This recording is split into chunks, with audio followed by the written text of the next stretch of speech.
अगर मैं अपने बचपन की यादों का जादुई बक्सा खोलूं, तो सबसे ज़्यादा वक्त, जज्बात और किस्से ले जाएगा मेरा स्कूल। हर सवेरे मम्मी का अलार्म बनकर मुझे उठाना, बस निकल जाने के सिर्फ 10 सेकंड पहले मेरा भागकर बस पकड़ना, स्कूल में पहुंचते से ही हाइट वाइज लाइन में लगकर प्रेयर अटेंड करना, उसके बाद क्लास में जाना और एक एक करके जो टीचर आए, जो पीरियड हो, जो सब्जेक्ट हो वो पढ़ना, लंच का इंतज़ार करना और हर दिन उसी एक जगह पर जाकर दोस्तों के साथ बतियाते हुए खाना खाना, मैथ्स वाले टीचर का गेम्स पीरियड ले लेने पर बुराई करना और फिर आखिरी पीरियड की बेल बजने का इंतज़ार करना और वो घंटी बजते से ही कंधे पर बस्ता डाल के स्कूल के गेट से घर के गेट का रास्ता नापा। मुझे ये कहने में कोई एतराज़ नहीं होगा कि मेरी ये सब बातें बताते हुए आप भी कहीं ना कहीं अपनी स्कूल की यादों की छाव में पहुंच चुके हैं। हम सबका बचपन इंडिविजुअली भले ही अलग अलग रहा हो, लेकिन हमारी स्कूलिंग का स्ट्रक्चर सबका एक जैसा था।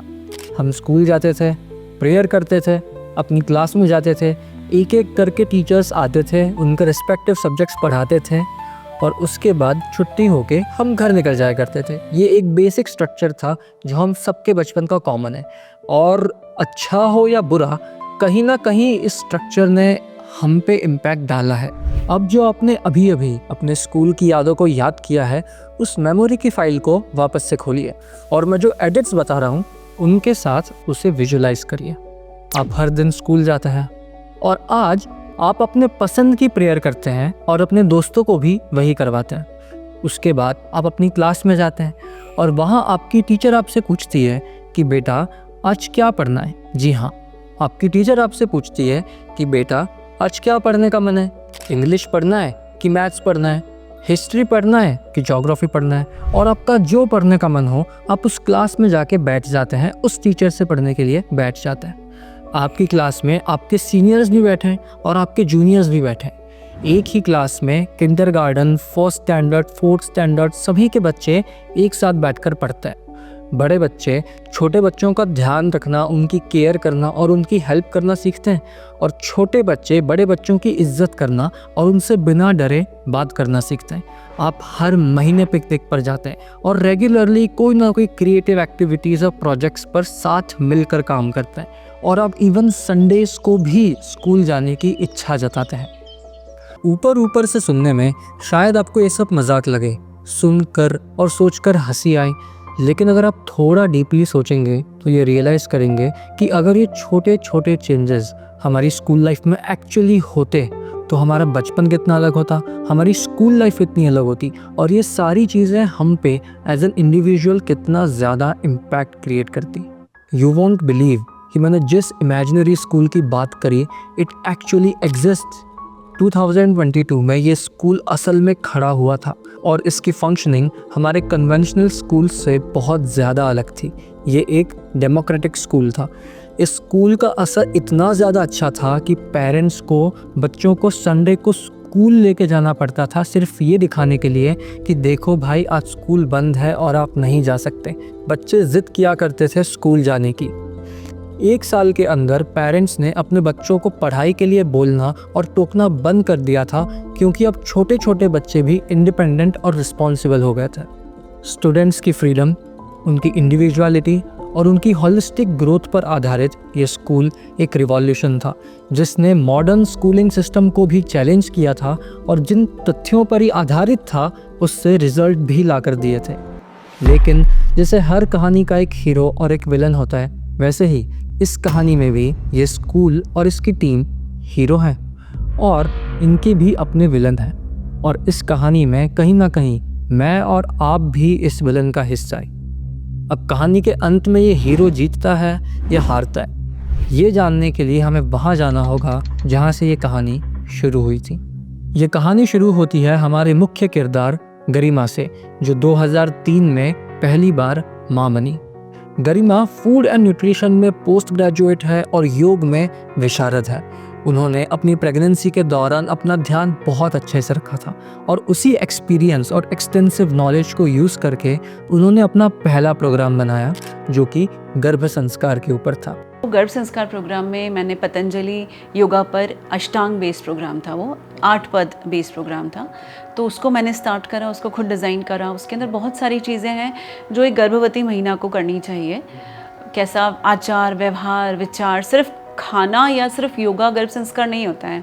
और लोगों को ये गलतफहमी भी है कि कोई चैंटिंग का वीडियो लगा लो तो गर्भ संस्कार है, तो उसको मैंने सब नो बोलकर जो एक्टिविटी है आप उसमें कैसा सोचते हैं, कैसा महसूस करते हैं, इस पर बेस्ड प्रोग्राम बनाया। गरिमा का एजुकेशन में भी इक्वल इंटरेस्ट था, इसीलिए उन्होंने अपने गर्भ संस्कार के प्रोग्राम के साथ इंग्लिश लिटरेचर में एमए किया और उसके बाद सिम्बायोसिस से बीएड की डिग्री हासिल की। तो मैंने इंस्टीट्यूशंस ज्वाइन करे, पर्सनालिटी डेवलपमेंट सीखा, कम्युनिकेशन स्किल के अंदर बहुत सारा काम करा। वुमेन एम्पावरमेंट पे तब सेशंस लेना, वुमेन्स के साथ में पर्सनली डेवलपमेंट के सेशंस लेना, जिस इंस्टीट्यूशन के साथ में काम करती थी वो करती चली गई और शिक्षा से जुड़ती चली गई। गरिमा ने एक एजुकेशन इंस्टीट्यूट ज्वाइन किया और वहाँ काम करने के साथ साथ अपनी खुद की पर्सनालिटी डेवलपमेंट और कम्युनिकेशन स्किल्स पे काम किया और उन्हें पॉलिश करने के साथ साथ वहाँ की बाकी टीचर्स को भी इन्हीं सेक्टर्स में ट्रेन किया। जहाँ एक तरफ वो ये सब कर रही थी, वहाँ दूसरी तरफ वो अपने बच्चों को भी बड़ा कर रही थी और उस दौरान उन्होंने कुछ चीज़ें ऑब्जर्व करी। जब मेरा बेटा बड़ा हो रहा था तो कुछ घटित हुआ, उसे स्कूल नहीं जाना रहता था और छोटा था वो तब से ही बोलता था कि मैं ये क्यों लिखूं, मतलब he was just in nursery. तो मुझे ऐसा लगता था कि हाँ ये फोर्स्ड है। तो मैंने फिर शिक्षा नीति, शिक्षा के बारे में, जो एजुकेशनल फिलोसोफर्स हैं उनके बारे में बहुत कुछ पढ़ा और बहुत कुछ समझा कि क्या मेरा बेटा गलत है या मैं तो कुछ गलत नहीं कर रही हूँ, क्योंकि हमें ये मौका एक ही बार मिलता है। बच्चे इनोसेंट होते हैं और वो नेचर के ज़्यादा करीब होते हैं। हम उनको तोड़ मरोड़ कर एक मास्क पहना देते हैं कि आप ऐसे बैठो, आप ये होमवर्क कर लोगे तो मैं आपको टॉफ़ी दूंगी, या हम उनको कंडीशन करते हैं। तो मुझे समझ में आया कि कंडीशनिंग इज़ नॉट गुड। मुझे समझ में आया कि कंपटीशन उसको श्रिंक कर रहा था, दूसरों से कंपेयर करना उसे श्रिंक कर रहा था। वो ओरिजिनल है तो मैं उसे क्यों नहीं ओरिजिनल होने दूँ। तुम ओरिजिनल हो, मैं ओरिजिनल हूँ, मेरे जैसा कोई नहीं है तो उसके जैसा भी कोई नहीं है, तो मैं क्यों उसके ऊपर प्रेशर डाल रही हूँ कुछ और बन जाने का। तो ये कोई मूवी देखकर नहीं आया, ये रिसर्च वर्क करके और उसको ऑब्जर्व करके ये बदलाव आया मुझ में। गरिमा मैम समय के तराजू पर चाइल्ड डेवलपमेंट और एजुकेशन, इन दोनों को एक साथ बैलेंस करते हुए आगे बढ़ती रही और अपना काम करती रही। 2016 में गरिमा जिस इंस्टीट्यूट के साथ अभी तक कोलैबोरेशन में काम कर रही थी, उन्होंने उसे डिसकंटिन्यू किया और अपना खुद का इंडिपेंडेंट एजुकेशन इंस्टीट्यूट एस्टैब्लिश किया। एंड दैट्स हाउ अर्घ्य international school came into the picture. इसके साथ साथ उन्होंने एक मदर टॉडलर प्रोग्राम भी स्टार्ट किया। तो मदर टॉडलर एक ऐसा प्रोग्राम है जिसको इंदौर में मैं पहली बार लाई। मैंने इसे मुंबई से ट्रेनिंग लिया था। ये ऐसा प्रोग्राम है जिसमें 6 महीने का बच्चा मदर के साथ में आता है क्लास में, और मेरी स्टूडेंट मदर होती है, बच्चा नहीं होता है, बट बच्चा टॉडलर यानी उस क्लास का हिस्सा रहता है। और हम बहुत सारी ऐसी एक्टिविटीज़ करवाते हैं जो बच्चा मदर के साथ में करता है, और एक क्वालिटी टाइम डेवलप होता है, क्वालिटी टाइम स्पेंड होता है। और ऐसी हमने फादर टॉडलर क्लास भी बहुत सारी करी। तो फादर्स को भी एक ऐसा स्पेशल टाइम मिलने लग गया जब वो बच्चे के साथ कुछ कर सकते हैं और एक ऐसा बॉन्ड बना सकते हैं जो आजीवन रहेगा।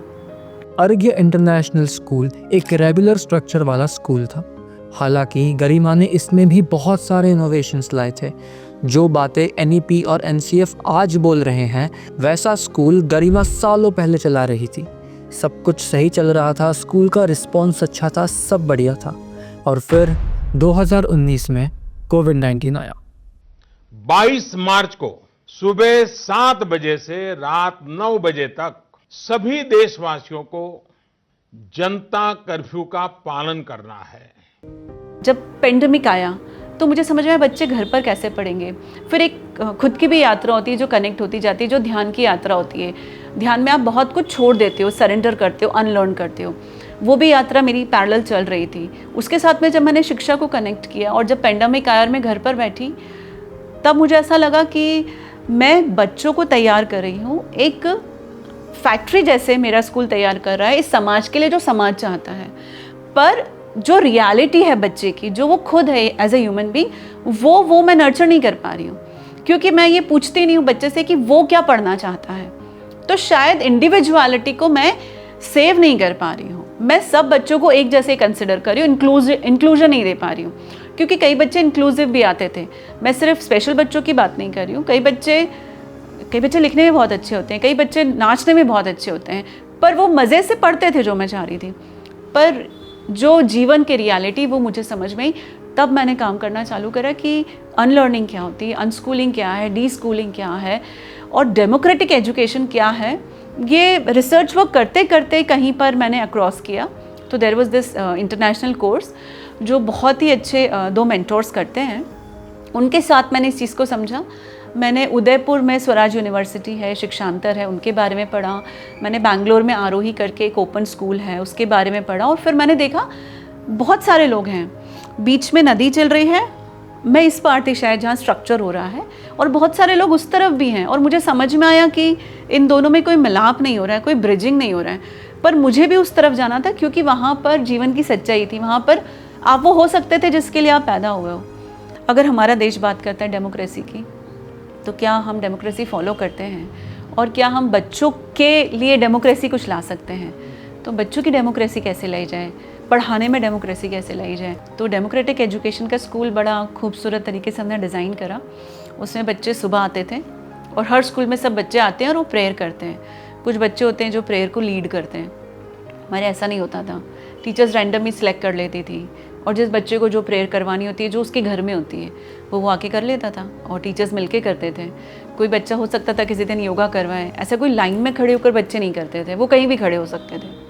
वो अपनी प्रेयर करते थे, प्रेयर के बाद में सर्कल टाइम करते थे। सर्कल टाइम इंटरजनरेशनल होता था, छोटे बच्चे, बड़े बच्चे, टीचर सब उसका पार्ट होते हैं। सर्कल टाइम का मतलब होता है आप शेयर करते हो कि आपको कैसा महसूस हो रहा है, आप क्या करना चाहते हो, आपका कैसा दिन गया। तो इनिशियली प्रॉब्लम आई क्योंकि बच्चे एक्सप्रेस नहीं करते हैं। पहले तो टीचर्स को ही प्रॉब्लम आई, टीचर्स लीड करने लग जाते हैं, आप बोलो आप बोलो। टीचर्स ये भूल जाते हैं कि मुझे भी बोलना है, मैं भी इस सर्कल टाइम का हिस्सा हूँ, मुझे कैसा महसूस हो रहा है। फिर धीरे धीरे बात बनी, और सब बच्चे भी शेयर करते थे और टीचर्स भी शेयर करते थे। फिर वो लोग डिसाइड करते थे कि आज वो क्या करना चाहते हैं। चैलेंजिंग होता ही है, तो उनको क्या करना है, उनको क्या पढ़ना है। तो हमारे यहाँ फ्रीडम था कि आप इंग्लिश या हिंदी कुछ भी पढ़ सकते हो। हफ्ते में 2 बार इंग्लिश क्लास में जाना है, 2 बार हिंदी क्लास में जाना है, 2 बार मैथ्स क्लास में, 2 बार ईवीएस क्लास में। तो उनकी मर्ज़ी, उनको जहाँ जाना है उनकी मर्ज़ी है। उन कौन से बच्चे को ईवीएस क्लास में जाना है, टीचर तो एक ही है। उस क्लास में वो फर्स्ट क्लास का भी बच्चा है, वो नर्सरी का भी बच्चा है, और वो थर्ड क्लास का भी बच्चा है, वो सब एक साथ ईवीएस पढ़ते थे। The challenge was handled by teacher. तो इंटरजनरेशनल हो गया, एक साथ पढ़ते थे। हमने ये स्टार्ट किया तो बहुत खूबसूरत चीज़ें हुई स्कूल में। बड़े बच्चे छोटे बच्चों का ध्यान रखते थे, उनको लर्निंग में सपोर्ट करते थे। छोटे बच्चे बड़े बच्चों की इज्जत करते थे, उनसे तरीके से बात करते थे और डरते नहीं थे। तो एक बहुत अच्छा बॉन्डिंग होता चला गया। टीचर्स उनके फ्रेंड्स होते थे। फिर क्लास में आकर बच्चों के पास में फ्रीडम होता था कि क्या पढ़ना है, आप जो लेसन सेलेक्ट करोगे आप वही पढ़ोगे फिर 3 डेज़। तो बच्चे खुद डिसाइड करते थे। Again challenge goes to teacher कि आपको 6 बच्चों को पढ़ाना है, अलग अलग पढ़ाना है, सबको ये किसी को ये पढ़ना है। पर होता था 1 घंटे में, टीचर 10-15 मिनट किसी को देती थी, फिर किसी को देती थी। लोग पेशेंस से वेट करते थे और लर्निंग सेल्फ भी करते थे। तो बच्चों को फ्रीडम होता था, वो जो बोलेंगे हम वो बनवाएंगे। उनको क्या बनाना है, उनको एक कैसल बनाना है, उनको एक रोबोट बनाना है, उनको कलरिंग करना है, उनको जो करना है, जो भी प्रोजेक्ट उनको लेना है, चाहे साइंस हो, मैथ्स हो, उनको पिकनिक करना है, उनको टेरेस पर आज खेलना है, तो हम वैसा ही करते थे। वो वाली चीज़ें ग्रुप में डिसाइड होती थी कि आप अकेले नहीं कर सकते, you need to have a team. तो वो लोग अपनी टीम बनाते थे, छोटे बड़े सब मिलकर, और फिर हम उस तरीके से उस चीज़ को हैंडल करते थे। हमारे स्कूल में हर महीने हम लोग बाहर जाते थे। आउटडोर विजिट ऐसी नहीं होती थी बाहर गए ऐसा दिखाने के लिए कुछ दिखाया और आ गए, नहीं, बहुत गज़ब की आउटडोर विजिट्स होती थी। गार्डनिंग बहुत गज़ब की होती थी, बच्चे खुद उगाते थे चीज़ें, फिर उसका ध्यान रखते थे पौधों का। ऐसा स्कूल्स में नहीं होता है, सिर्फ दिखाने के लिए होता है। एक दिन होता है साल में जब गार्डनिंग होती है। ये गलत है, रोज़ करनी चाहिए। आप बाहर भी जाते हो तो ऐसा बाहर जाकर आप वर्क कर रहे हो, आप म्यूज़ियम जा रहे हो तो बच्चे ऐसा म्यूज़ियम में कुछ भी देख लेंगे और आगे नहीं। वो लोग कम देखते थे, आधा म्यूज़ियम कवर करते थे, पर जितना देखा उतना उनको समझ में आता था। इंदौर का जो म्यूज़ियम है उसमें बहुत सारा कॉइन कलेक्शन है, फिर आप होकर आ गए वो बंद नहीं हो जाता है, फिर आप उसकी बात करते हो। फिर एक दिन म्यूज़ियम प्रोजेक्ट होता है, सब लोग अपने घर से कुछ कुछ म्यूज़ियम में लाकर एग्जिबिट करेंगे, और वो सब लोग कभी कुछ क्रिएटिव बनाकर एग्जिबिट करते थे, कभी कुछ घर से लाकर एग्जिबिट करते थे। अब कहानी के हीरो की एंट्री हो चुकी है। डेमोक्रेटिक एजुकेशन का एक ऐसा इंस्टीट्यूट जो बच्चों की इंडिविजुअलिटी और उनकी ह्यूमन ग्रोथ पर फोकस करता है, irrespective of societal expectation. This was a dream come true for any student. अब हर बच्चे को उसके हिसाब से पढ़ाया जाता था, वो अपने हिसाब से पढ़ता था और उसकी इंडिविजुअलिटी को दूसरों से अलग होने को डिस्करेज नहीं, एनकरेज किया जाता था। हमारे बचपन को इससे ज़्यादा और क्या चाहिए। लेकिन जैसा मैंने कहा था कि इस कहानी में हीरो भी है और विलन भी है, और अपेरेंटली आप और मैं भी इस विलन का कहीं ना कहीं हिस्सा है। डेमोक्रेटिक स्कूल को 1 साल हुआ ही था कि इस विलन की एंट्री इसकी ज़िंदगी में हो चुकी थी। एफिलेशन एक बहुत बड़ा चैलेंज था मेरे पास में। एफिलेशन के लिए बहुत पैसा लगता है और आपको बहुत नकली कैंपस भी दिखाना पड़ता है, जिसकी ज़रूरत नहीं है। शिक्षा को आपको बहुत शोषा बनाने की ज़रूरत नहीं है। शिक्षा बहुत सीमित उसमें हो सकती है।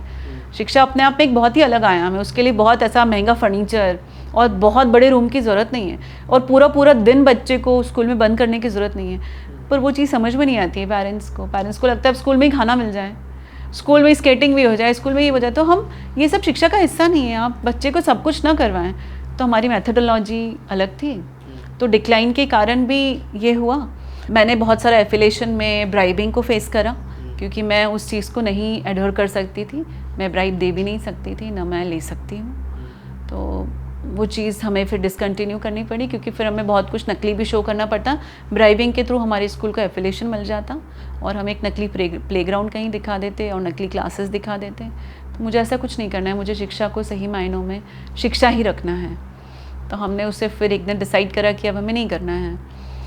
और कुछ इस तरह इस नए आइडिया को, इस नए इनोवेशन को दबा दिया गया। सिर्फ 1 साल के सक्सेसफुल टेन्योर के बाद गरिमा मैम को ये डेमोक्रेटिक स्कूल बंद करना पड़ा। एक ऐसा इंस्टीट्यूट, एक ऐसा प्रोजेक्ट जो हमारे ही शहर के, हमारे ही देश के यंग जनरेशन को बेटर बना रहा था, उनका फ्यूचर अच्छा बना रहा था, उन्हें एक बेटर ह्यूमन रिसोर्स क्रिएट कर रहा था इस देश के लिए। और उस इंस्टीट्यूट को बंद होना पड़ा हम सब की वजह से। हम सब की वजह से क्यों? क्योंकि याद करिए, when was the last time when you actually supported an impactful initiative? And by support, I don't mean appreciate. By support, I mean real support.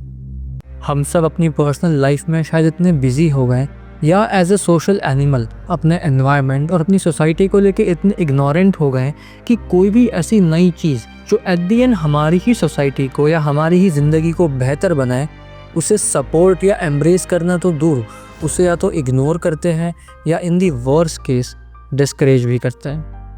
This is अस, ये हमारी रियलिटी है, and this we are equally a part of the villain of this story. Garima ma'am की खुद की residential colony के लोगों ने उनके इस स्कूल को सपोर्ट नहीं किया। वो सिस्टम के ऑफिशियल्स जिनकी सिर्फ इतनी रिस्पॉन्सिबिलिटी थी कि वो अपना काम ईमानदारी से करें, उन्होंने वो काम नहीं किया। उन्होंने रिश्वत मांगी एक स्कूल को एफिलिएशन देने के लिए। And what was the result of that? Today we are deprived of a school जो सिर्फ शिक्षा को बेहतर बनाने में विश्वास रखता था, जो पैसे कमाने के लिए नहीं लेकिन यंग जनरेशन को बेटर बनाने के लिए, बच्चों का भविष्य अच्छा बनाने के लिए, उनकी ज़िंदगी बेहतर बनाने के लिए काम कर रहा था। आज हम सब ने मिलकर एक ऐसे स्कूल को खो दिया। इस कहानी में हीरो हार गया और विलन जीत गया।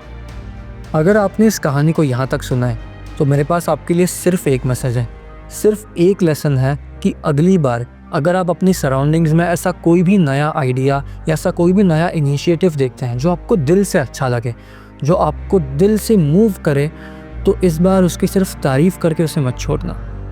इस बार उसे सपोर्ट करने की कोशिश करना, उसमें इन्वॉल्व होने की कोशिश करना एंड कुछ ना कुछ कंट्रीब्यूट करने की कोशिश करना।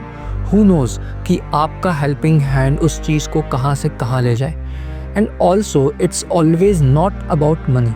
ऐसा नहीं है कि आप किसी नई चीज़ को सिर्फ पैसे के ज़रिए हेल्प कर सकते हैं। अगर आप किसी नए आइडिया की हेल्प करने जाएंगे तभी रियलाइज़ करेंगे that there are many things which are still much valuable than money. अपना स्कूल बंद करने के बाद गरिमा मैम हताश नहीं हुई।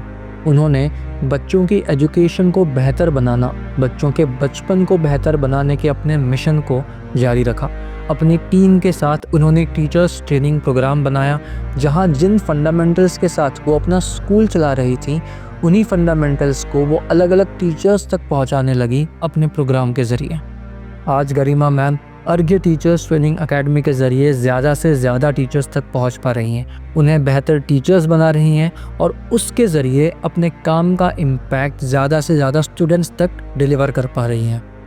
अपने टीचर्स ट्रेनिंग प्रोग्राम में गरिमा मैम ने जापान के पपेट्री आर्ट को भी क्यूरेट किया है।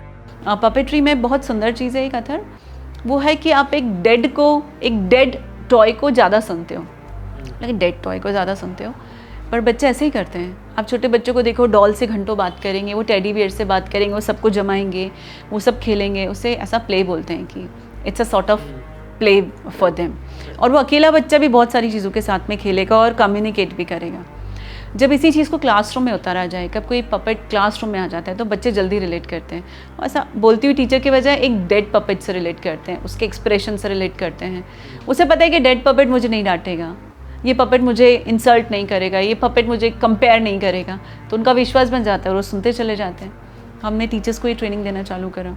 इसी कॉन्सेप्ट को उन्होंने अपने टीचर्स ट्रेनिंग प्रोग्राम में उतारा। वो अपने टीचर्स को पपेट्री सिखाते हैं और ये बताते हैं कि वो कैसे पपेट्री के ज़रिए बच्चों को काफ़ी ज़्यादा बेहतर तरीके से सिखा सकते हैं और पढ़ा सकते हैं। टीचर्स को ये बात रियलाइज़ करवाने के लिए कि कैसे पपेट्री इंटरेस्टिंग है और उससे कुछ सिखाया जा सकता है, वो अपनी ट्रेनिंग में कुछ शोज़ टीचर्स को दिखाते हैं, जिससे टीचर्स पपेट्री का इम्पैक्ट समझ पाए। तो मैंने टीचर्स के लिए कुछ शो बनाए, तो टीचर्स के लिए नहीं है, हमने कुछ अलग अलग शो बनाए। जैसे एक बनाया व्हेन आई मेट सती, हमने उसमें बुनराकू पपेट यूज़ करा। It is a table top puppetry, Bunraku technique से बना हुआ है वो। तो इट्स अ मूविंग पपेट, उसको हम लोग 2-3 लोग मिलकर चलाते हैं। वो स्टोरी है सती के बारे में और वो है एक इंडियन वुमेन के बारे में। एक इंडियन वुमेन जो क्या चाहती है, उसके साथ में क्या होता है और उसके संघर्षों के बारे में है और उसे क्या करना चाहिए आगे, रिश्तों के बारे में। तो उसके लिए एक वुमेन टारगेट हो सकती है, एक इंडियन वुमेन टारगेट हो सकती है। और एज़ यू नो, इंडिया में 90% teaching is all about women's, is all done by women. तो वो मेरा शो अच्छा रहा, टीचर्स को समझ में आता है। और हमने इसका फर्स्ट शो ऐसे हमने मसूरी में भी करा है, पर हमने ग्लोबल टीचर्स मीट में इसे करा स्टेज पर, करीबन 350 लोगों के सामने। इंदौर में ही किया था। There was global teachers meet in Saint Paul school और वहाँ स्टेज पर सबने इसे देखा और बहुत सारा आया। So that created impact. फिर हमने उसी में हेड पपेट्स यूज़ करे और पपेट के ऊपर वर्कशॉप भी करा। टीचर्स रियलाइज्ड कि वो इम्पैक्टिव है और मुझे नहीं सुन रहे थे वो लोग, पपेट्स जो चल रहे थे उन्हीं को ही देख रहे थे। तो जब एक एडल्ट एक पपेट को ही देखेगा और मुझे नहीं सुनेगा तो बच्चा तो देखेगा ही ना। सो दे कुड अंडरस्टैंड। ये कहानी इस बात का रियलाइजेशन है कि नए और बेहतर आइडियाज़ को सपोर्ट करना सिर्फ उनके क्रिएटर्स की रिस्पॉन्सिबिलिटी नहीं, बल्कि हम सबका फ़र्ज़ है। आज एक डेमोक्रेटिक स्कूल बंद हो गया और कल को कोई और नया आइडिया कैंसिल हो जाएगा अगर हम ऐसे ही चुपचाप बैठे रहे तो। गरिमा मैम का डेमोक्रेटिक स्कूल बंद होने के बाद भी गरिमा मैम को उनकी टीम का, उनकी फैमिली का अनकंडीशनल सपोर्ट मिलता रहा और इसी वजह से अर्घ्य टीचर्स ट्रेनिंग एकेडमी इस्टेब्लिश हो पाई और वो इम्पैक्ट क्रिएट कर पाई जो वो आज कर रही है। बस एक बार सोचिए, अगर गरिमा मैम जैसे लोग हमारी सोसाइटी में नहीं होंगे तो हमारी सोसाइटी का फ्यूचर क्या होगा? हम कब तक ऐसे ही मोनोटोनस रैट रेस में फंसे रहेंगे और क्या कभी हम इसे बदल पाएंगे? आज के बाद अगर आपको कोई भी नया इम्पैक्टफुल इनिशिएटिव दिखे, कोई आइडिया दिखे, बस एक बार सोचिएगा कि उस आइडिया की कहानी के आप विलन बनना चाहेंगे या हीरो।